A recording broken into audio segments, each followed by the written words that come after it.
In the summer of 1968, New York City was a place of stark contrasts.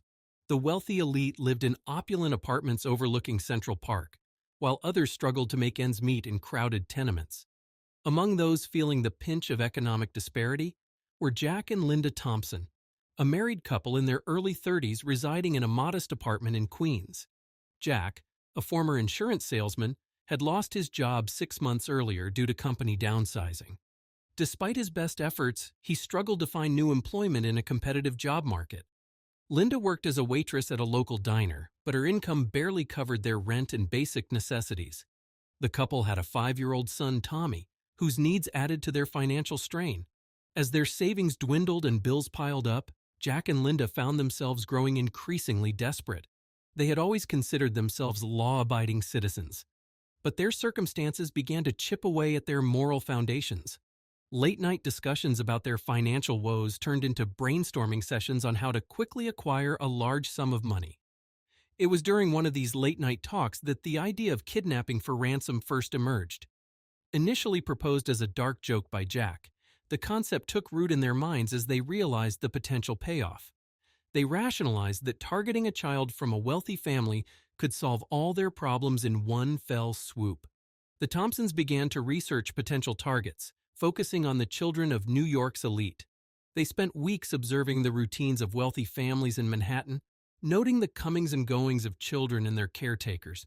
Eventually, they settled on 7-year-old Emily Rothschild, the daughter of a prominent investment banker.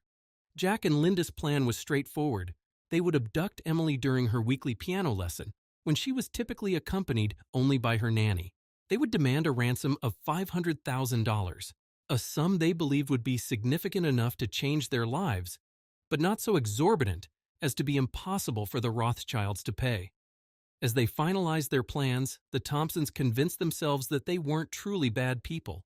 They told each other that they would treat Emily well during her captivity and release her unharmed as soon as the ransom was paid. They viewed their actions as a necessary evil, a temporary moral compromise to secure a better future for themselves and their son.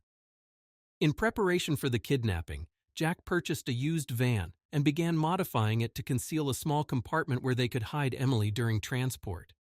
Linda acquired sedatives from a sympathetic nurse at the hospital, where she occasionally picked up extra shifts. They also rented a small, isolated cabin upstate under false names, intending to use it as a hideout during the ransom negotiations. Throughout this planning phase, Jack and Linda maintained an outward appearance of normalcy. They continued their daily routines, took Tommy to the park on weekends, and even attended a neighborhood barbecue. No one suspected that behind their friendly smiles and casual conversations, they were meticulously plotting a serious crime. As the day of the planned kidnapping approached, a mix of anticipation and anxiety filled the Thompson household. Jack and Linda rehearsed their roles repeatedly, going over every detail to ensure nothing would go wrong. They were confident in their plan, believing they had accounted for every contingency. What they failed to consider, however, was the toll their secret was taking on their relationship and their interactions with Tommy. The stress of their impending crime manifested in short tempers and distracted parenting. Tommy, sensitive to the change in his parents' behavior, became increasingly clingy and difficult to manage. On the eve of the planned kidnapping, as Jack and Linda made their final preparations, they were oblivious to the fact that their actions had already set in motion a chain of events that would lead to a tragedy far closer to home than they could have ever imagined. Their narrow focus on their financial problems and the solution they had devised had blinded them to the risks they were taking with their own family's safety and well-being. As July 1968 approached, Jack and Linda Thompson's plan to kidnap Emily Rothschild entered its final stages. They had spent weeks meticulously observing the Rothschild family's routines, paying particular attention to Emily's schedule. Every Wednesday at 4 p.m., the 7-year-old girl attended piano lessons at a private music school on the Upper East Side, accompanied only by her nanny, a woman in her mid-50s named Margaret. Jack had modified an old Chevrolet van, creating a hidden compartment behind a false panel. The space was small but sufficient to conceal a child for a short period. He had lined it with blankets to muffle any sounds and drilled small air holes to ensure adequate ventilation.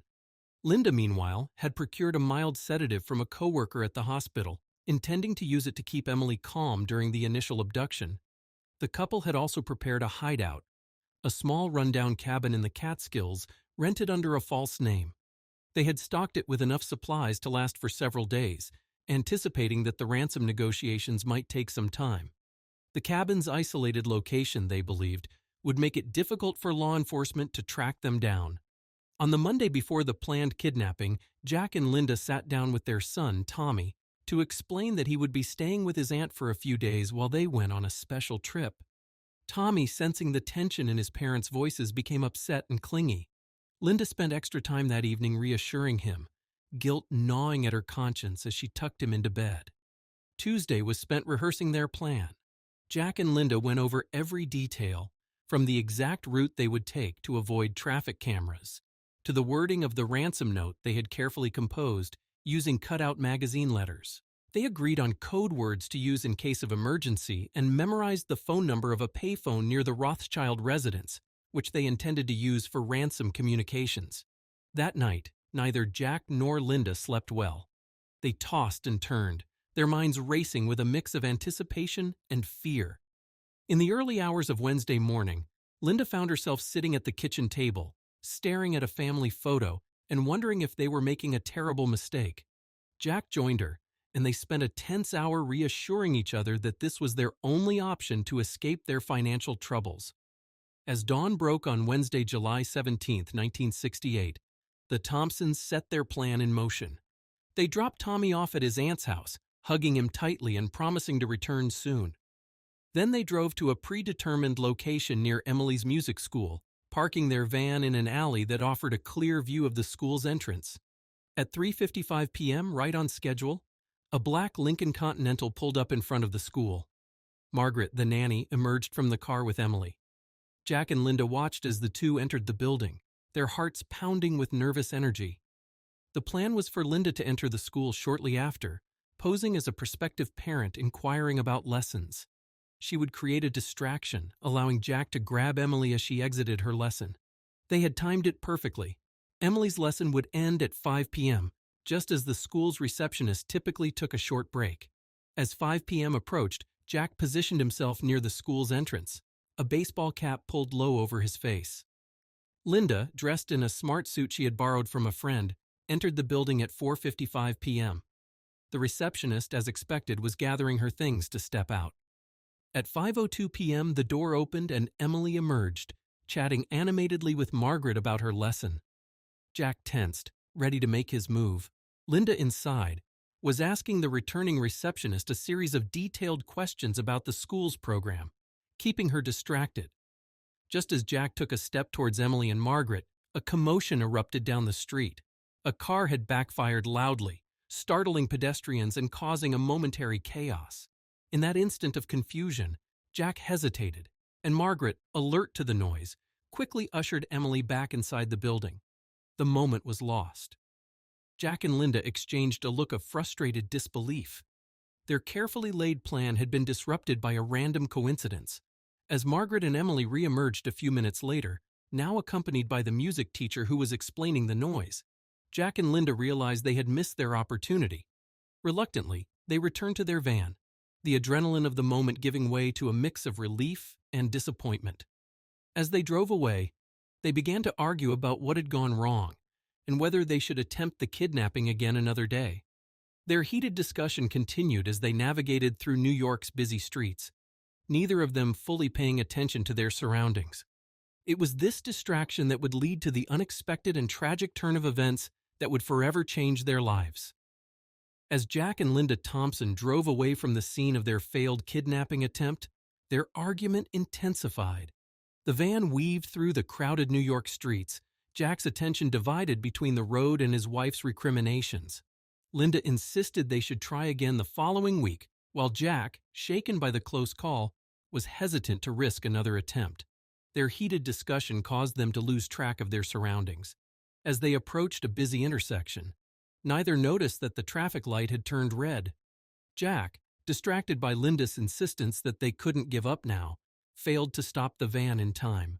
The events that followed unfolded with horrifying speed. Their van plowed into the side of a taxi that was crossing the intersection. The impact was severe, causing both vehicles to spin out of control. The van tipped onto its side, sliding across the asphalt with a deafening screech of metal on concrete. In the chaotic moments that followed, Jack and Linda found themselves trapped in the overturned van, surrounded by the sounds of car horns, screaming pedestrians, and approaching sirens. They were battered and bruised but alive, held in place by their seatbelts. As they struggled to orient themselves, a chilling realization dawned on them. The hidden compartment they had built to conceal Emily Rothschild had sprung open in the crash. To their horror, they saw a small, motionless form sprawled on the van's ceiling, which was now serving as the floor.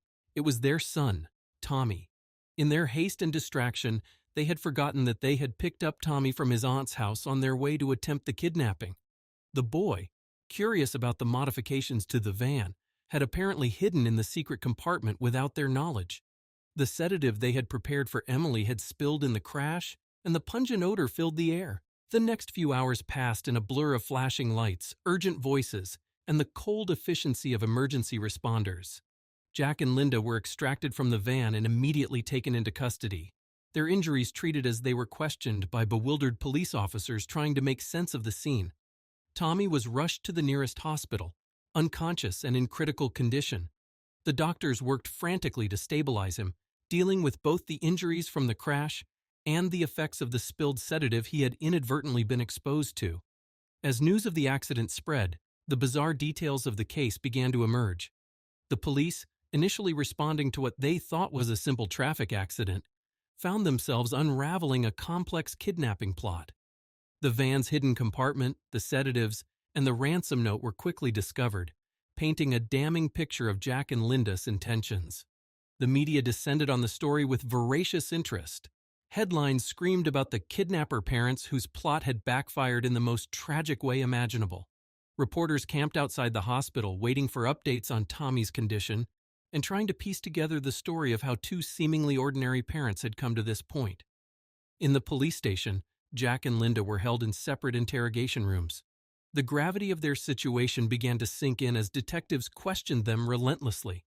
Their carefully constructed plan, which had seemed so foolproof just hours ago, now lay in ruins around them. Worse, their own child was fighting for his life as a result of their actions. Linda, overcome with guilt and worry for Tommy, broke down during questioning and confessed to the entire plot.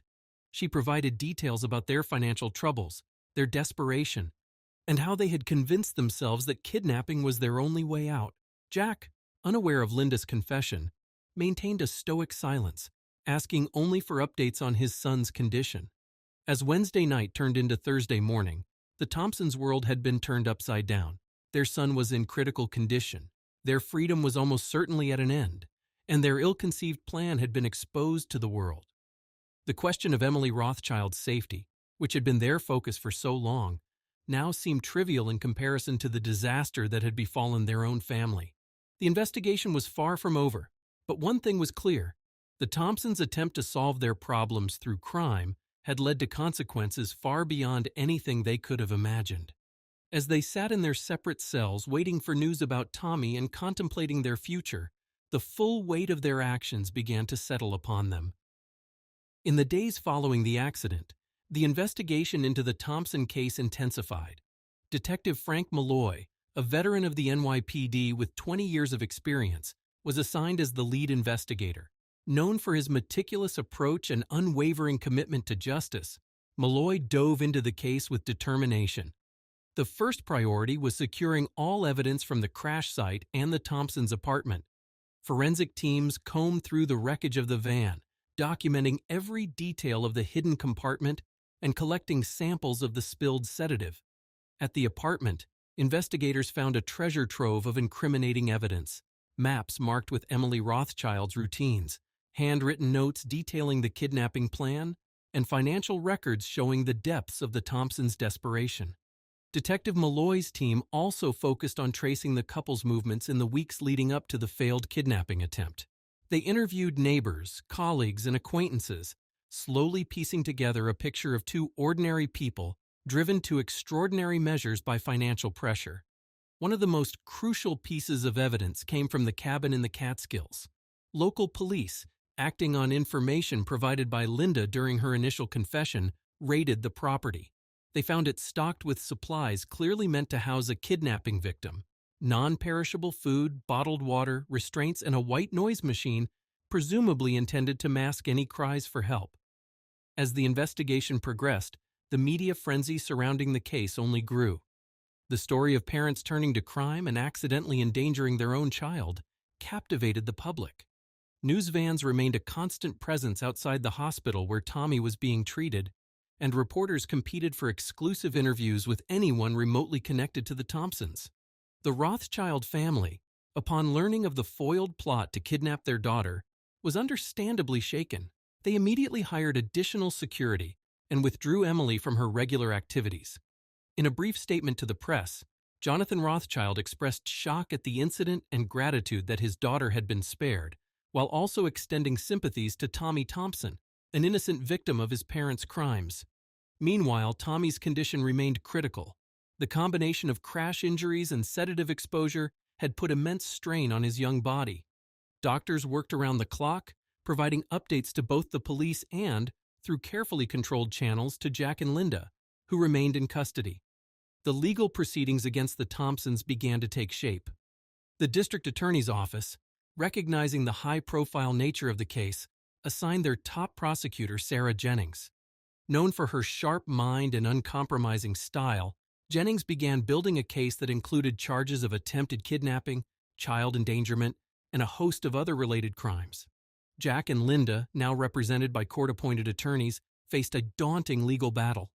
Their lawyers advised them to cooperate fully with the investigation in hopes of securing some leniency, given the unintended consequences of their actions. Linda continued to provide details to the investigators, her remorse evident in every interview. Jack, initially more reticent, eventually followed suit, realizing that their best hope lay in complete honesty. As weeks passed, the investigation uncovered more details about the Thompsons' descent into criminality. Financial records showed a pattern of mounting debt, failed job applications, and increasingly desperate attempts to secure loans.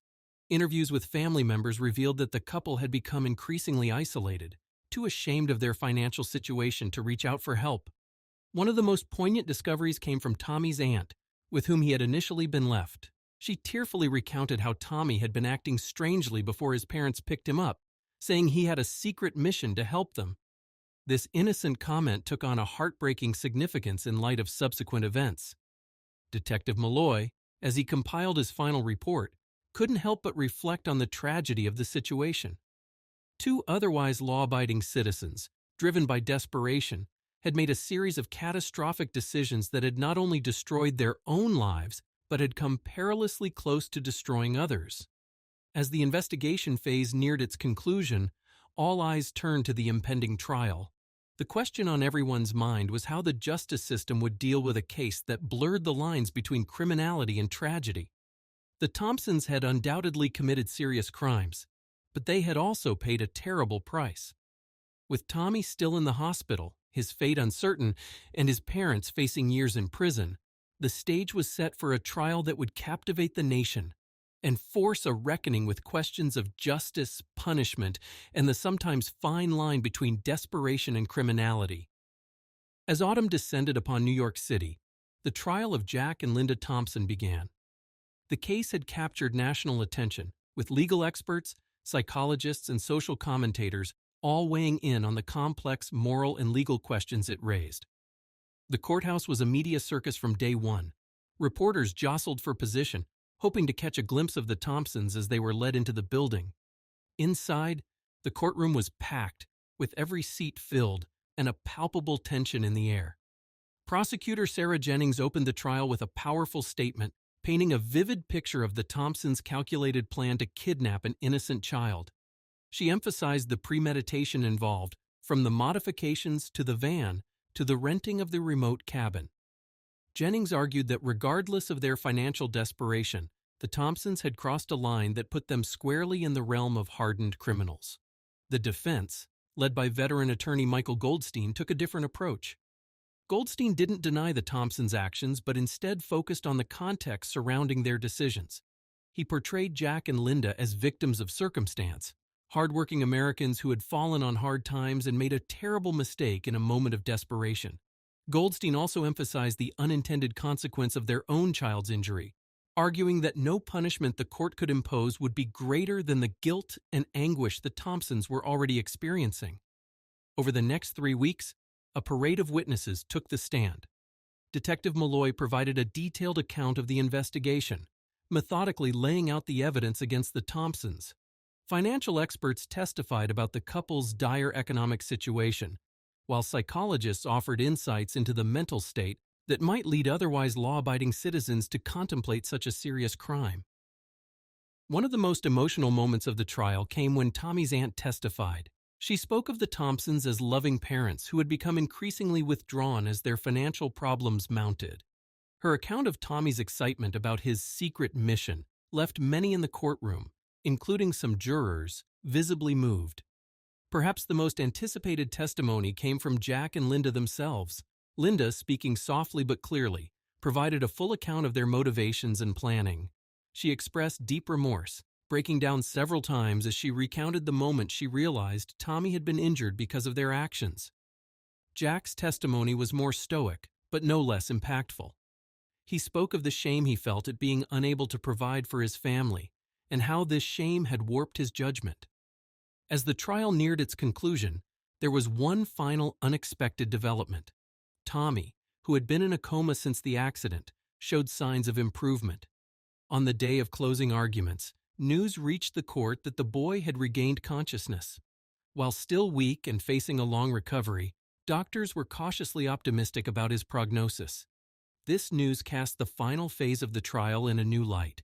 In her closing argument, Jennings acknowledged Tommy's improvement, but maintained that it didn't negate the seriousness of the Thompsons' crimes. She urged the jury to send a strong message that no circumstances justified the planned kidnapping of a child. Goldstein, in his closing, argued for leniency. He painted a picture of a family torn apart by a series of poor decisions made under extreme stress. He asked the jury to consider whether society would be better served by harsh punishment or by giving the Thompsons a chance to rebuild their lives and care for their recovering son. After 4 days of deliberation, the jury returned with a verdict. Jack and Linda Thompson were found guilty on charges of attempted kidnapping and child endangerment, but were acquitted on some of the more serious charges related to organized crime. At the sentencing hearing 2 weeks later, Judge Harriet Sloan faced the difficult task of balancing justice with mercy. In her remarks, she acknowledged the unusual nature of the case and the mitigating factors involved. However, she also stressed the need to uphold the law and deter others who might contemplate similar acts out of desperation. Jack and Linda Thompson were each sentenced to 5 years in prison, with the possibility of parole after 3 years. Additionally, they were ordered to undergo counseling, and upon release to perform substantial community service related to financial literacy and support for struggling families. As the Thompsons were led from the courtroom, the case that had captivated the nation for months came to a close. The media began to dissect the verdict, with opinions sharply divided on whether justice had been served. In the aftermath, several positive changes emerged. The Rothschild family, moved by the circumstances that had led to the attempted kidnapping of their daughter, established a foundation to assist families facing financial crises. Social services in New York City saw increased funding, with new programs aimed at providing emergency assistance to prevent desperate acts. Tommy Thompson, under the care of his aunt, continued his slow but steady recovery. The tragedy had sparked a national conversation about economic inequality, the pressures facing middle-class families, and the sometimes fine line between upstanding citizens and those driven to crime. As Jack and Linda began serving their sentences, they did so with the hope of eventual redemption, a chance to reunite with their son, and to make amends for the terrible mistake that had nearly cost them everything.